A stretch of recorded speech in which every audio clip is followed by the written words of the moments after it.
അപ്പോൾ നമ്മുടെ എണ്ണ ഒഴിച്ചു, ചട്ടി ചൂടായി, എണ്ണ ഒഴിച്ചു.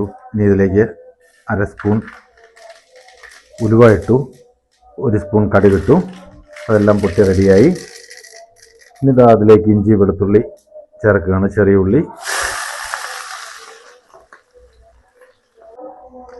അങ്ങനെ നമ്മുടെ ഇഞ്ചി വെളുത്തുള്ളി ചെറിയ ഉള്ളി, അങ്ങനെ നമ്മുടെ വെളുത്തുള്ളി ഇഞ്ചി എല്ലാം റെഡിയായി. ഇതിലേക്ക് നമ്മൾ പൊടി ചേർക്കുകയാണ്.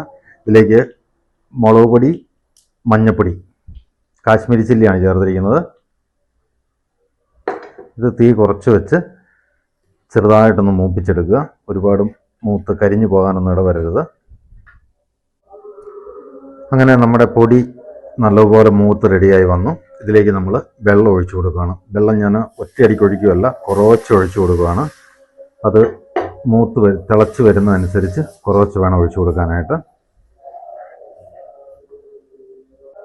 അങ്ങനെ നമ്മുടെ കുറച്ച് വെള്ളം ഒഴിച്ചത് നല്ലപോലെ മസാല എല്ലാമായിട്ടൊന്ന് യോജിച്ചു. ഇനി ഇതിലേക്ക് നമ്മൾ 4 കഷ്ണം പുളി ഇട്ട് കൊടുക്കുകയാണ്. വെള്ളത്തോടു കൂടിയാണ് ഇട്ട് കൊടുക്കുന്നത്.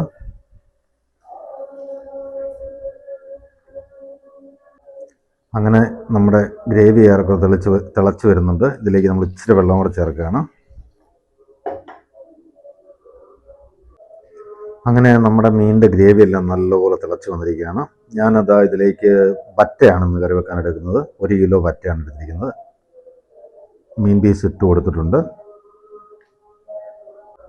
അങ്ങനെ മീൻ കഷ്ണം എല്ലാം നമ്മൾ തിളച്ചുകൊണ്ടിരിക്കുകയാണ്. ഞാനിതിലേക്ക് ഉപ്പ് ചേർത്ത് കൊടുക്കുകയാണ്. അങ്ങനെ നമ്മുടെ മീൻകറി റെഡി ആയിരിക്കുകയാണ്. കോട്ടയം സ്റ്റൈൽ മീൻകറിയാണ്. ഇതിലേക്ക് നമ്മളൊരു അല്പം കറിവേപ്പില ഇട്ട് കൊടുക്കുക.